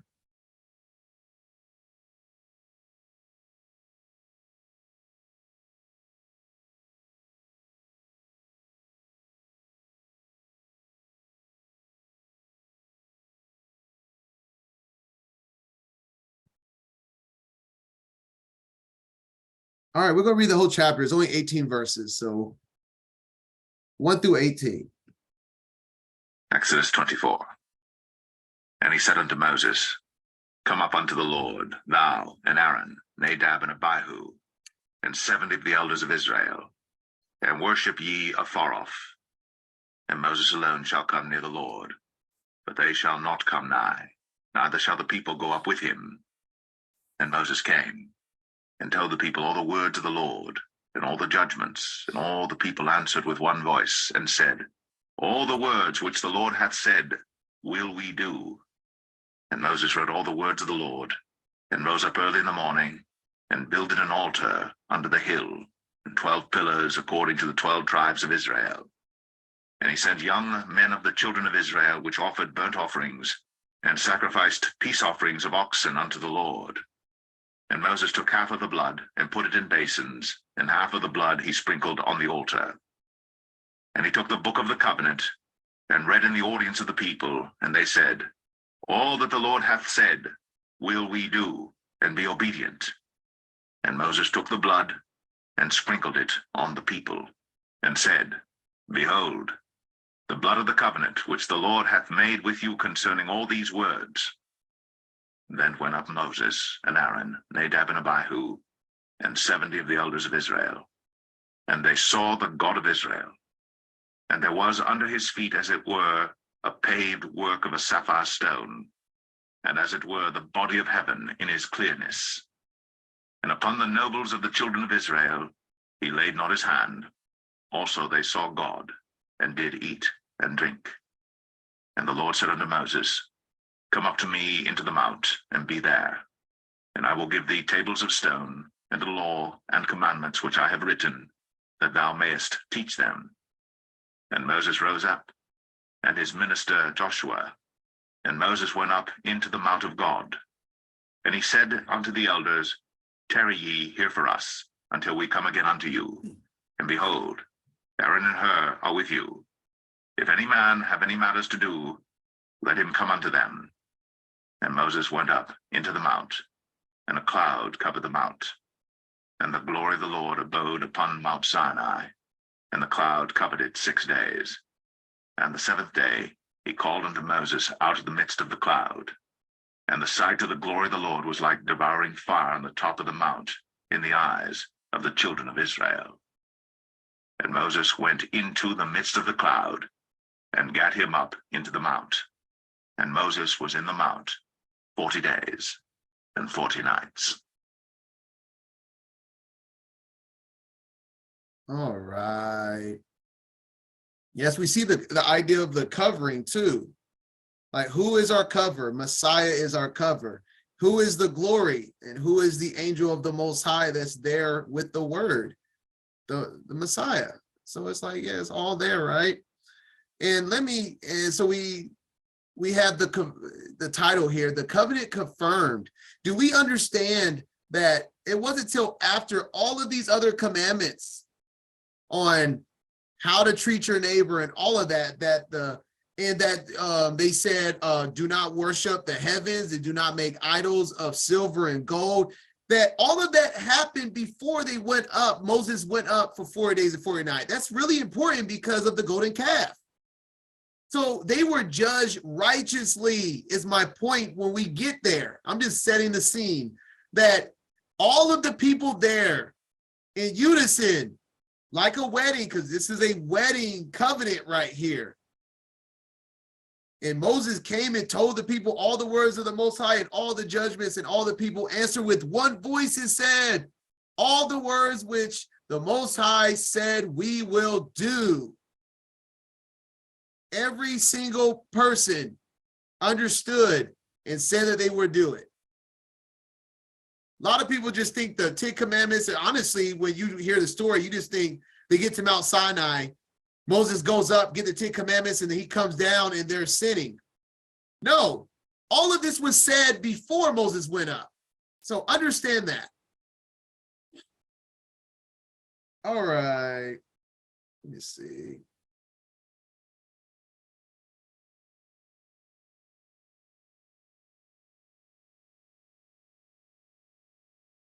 We have, I have my 10 Commandments. I didn't go into much detail with the sapphire stones, but the sapphire stones here, I didn't add it, but we can go to it.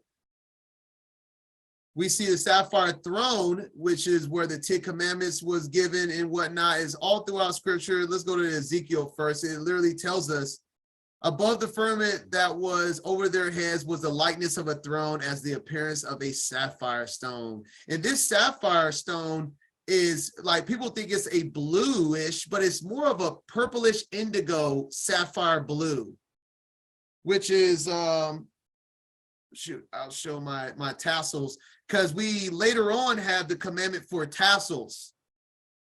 And I guess I can add this Ezekiel. Let me add this Ezekiel verse here. Ezekiel 126 as a reference. But I was going to wait to go over the details of the seats, but I'll touch on them right now. But like you see, so many people with like blue tassels, if they're keeping the commandments and not a bunch of colors. You also see people with tassels that have just a bunch of different colors on it. And that's not Torah. He tells us to have this a ribbon of blue. And that ribbon of blue is more of a dark purple, or it could be like a dark navy blue or a darker purple is like the color spectrum, because they're supposed to mimic the throne, because the throne is where Moses received the 10 Commandments. So all of these are supposed to be the same colors. And the way that I went by to verify the color is also the northern lights. The northern lights is where the throne is supposed to reign. And we have the emerald that surrounds the throne. And then around the emerald northern lights, we have a indigo purplish color. So yeah. But like I said, I'm going to go more into that when we get to the tassels. Just touching on it since we're right here in it. But let's get to the precepts now of verse 1 in the Targums now. Any context, talking about, what was it, Brandy, I think, asked, is it only for men? To me, it seems like it is. And I hear the argument that, oh, this could be a general, the same word for the Israelites and stuff can in some perspectives talk about every person of Israel. But we also have to understand that there is a distinction made between men and women in garments of clothing. And the commandments is given to men. We have to remember that. We haven't got there yet, and this is why I wanted to wait a little bit. But when we read more of Torah, who has the power of the covenant in a household? Remember, women never supposed to be uncovered. It's supposed to be either the father or the husband. Man can literally break a vow that a woman makes with the Most High. A man has that much authority in his household. So when you go and you look at the fact of men and women are specified to not have the same garments, and he's saying in a masculine perspective of wearing fringes, and then he tells men has the authority over a woman and over authority of the covenant of a woman. To me, I think it is only for men, with all that being said. But like I said, we'll go over that, and I'll have all the scriptures laid out when we get there for that Torah portion. But obviously, I don't have it laid out now. I just wanted to show a little connection of where we're going to go with the sapphire color and whatnot. Okay. Exodus 24, I wanted to go to the Targums. This says the archangel Michael was present here, and Michael, the prince of wisdom, said to Moshe on the 7th day of the month, come up before the Most High, thou, Aaron, Nadab, Abihu, and 70 of the elders of Israel, and worship at a distance. So he's obviously just telling them to go up to Messiah. Messiah is at the top of the mount, and Michael is guiding them, and Michael is the prince of wisdom that if we read in the book of Daniel and in the book of Revelation and in Gad the seer, Michael is a prince for Israel. He's the prince of the better, and Enoch says this as well. Michael is the prince of the betterment part of mankind. In other words, he takes care of Yasharallah, whatever he does, and he's the one that casts down Satan himself in the book of Revelation. But we see Michael that is helping lead the path to Messiah on the mount. And then I was reading the Targums, and we have to, let me say this real quick. The scribe of the Aramaic Targum, I guarantee, is someone that keeps a Saturday Sabbath. And I say in this because the scribe of the Targums could have no idea about the Sabbath, the Sabbath that we're keeping. I just refuse to believe that he's on the calendar that we're on. And you're going to see why I say this for a reason. Because when I was reading the Targums for this Torah portion, I read, and I actually had this highlighted when I was studying for the calendar. And it says, on the 7th day of the month, I asked myself, what's the point of giving us this time date? We don't have a lot of dates in scripture. We don't. We only been given 3 Sabbaths outside of the Sabbath of creation of an actual time frame of a Sabbath. So we don't have a lot of these dates. So when they give us a date, it's for a reason. And in this manuscript, it tells us that this is the 7th day of the month. And at first I was a little confused why, but let's remember that this is the 7th day. So let me go and show that this is the 7th day. We're in review, this is still the same month. Remember, all of these commandments happened around at the same time, that all the way back in Exodus 19. And when we reviewed, it was the 3rd of the month, and it was the 1st of the month. And then it was the 6th of the month when the Torah was given to them. So all that we read of all the commandments was on the 6th of the month. And what the Aramaic Targum in chapter 24 says, now this is the next day that this happens. At chapter 24, verse 1. That now after all of those commandments, after the 10 commandments, was all on the same day, the 6th day, Shavuot. And then the 7th day, he told them to come up on the mount that he will give to, he told the priest, and then later he was tell Moses to come up. And so on the 7th day of the month, we have this whole ritual happening with the priest going up on the mount. All right. And so that being said, just review, all right? This is what's going on. And then Joshua confirmed that, but we remember all that. I'm just showing you all the precepts that Joshua confirms it was the 6th and it was Shavuot. And then we go to verse 16.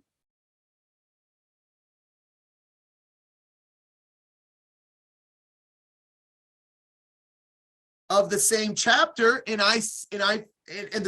verse 1, I was like, why did it give us this date? And then I get to verse 16, and it all makes sense. And the glory of the Adon abode upon the Mount Sinai, and the cloud covered it 6 days. And the 7th day he called unto Moses out of the midst of the cloud. Woo! Let me tell y'all this confirmation. What the scribe doesn't even know, because I say this about the scribe because I'm saying I know he doesn't know, because he probably doesn't keep this calendar. Most people don't. Let me show you what the scribe set up that he doesn't even realize he did. When you go and you look at the calendar, it happened, if you were on the calendar that I'm keeping, this happened this year. You have usually one of the months 29, the other month 30. It leads you to have the 6th day, which we have confirmed in 2 witnesses, being Shavuot.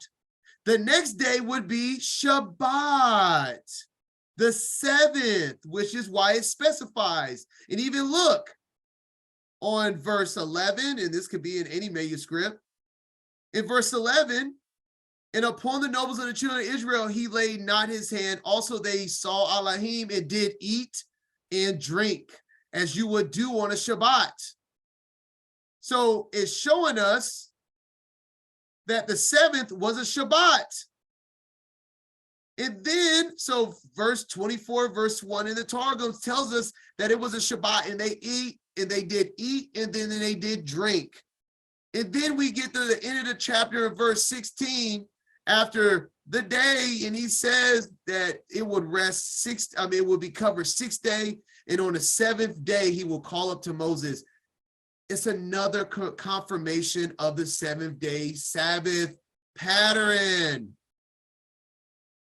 The 7th day, and then he tells you on the 7th day that 6 days he will rest, and then on the 7th day, which will be the 14th of the month, he will call up to Moses on another holy day, which is a weekly Shabbat. And this pattern goes for every year. As we see Shavuot highlighted in the Shabbat on the 3rd day is always the day after, which will be the 7th of the 3rd month. 6 days, and then the 7th day, as spoken in Exodus 24, would be on another Shabbat. And this is this year's calendar, showing you that we had Shabbat. We had Pentecost. Then we had the Shabbat, which led into the 6 days of rest on the cloud over. And the glory of the Adon abode upon Mount Sinai, and the cloud covered it 6 days, and the 7th day he called unto Moses out of the midst of the cloud. So the entire thing, it just happens to be lining up with the calendar over and over again. And I said it once, I'll say it again, this is how truth works. This is how it works. Like, stuff just lines up without you even trying, because it's laid out that way. The calendar is in line with just something that randomly can be found in scripture. It just lines up that way. Okay, all that being said, with the timing of that just random date given and how everything lines up, it just blew my mind. I was like, oh, I see what he did there. And I don't even think the scribe even realized what he did there, but he did that for us. So I appreciate that confirmation there. So another one I just wanted to read in a little bit extra explanation what's going on. And he sent young men of the children of Israel, which offered burnt offerings. Well, we know that in Leviticus, the men that's supposed to be setting up the burnt offerings are supposed to be the priests, the Levite priests, right? Well, let's read verse 5 that make it make sense.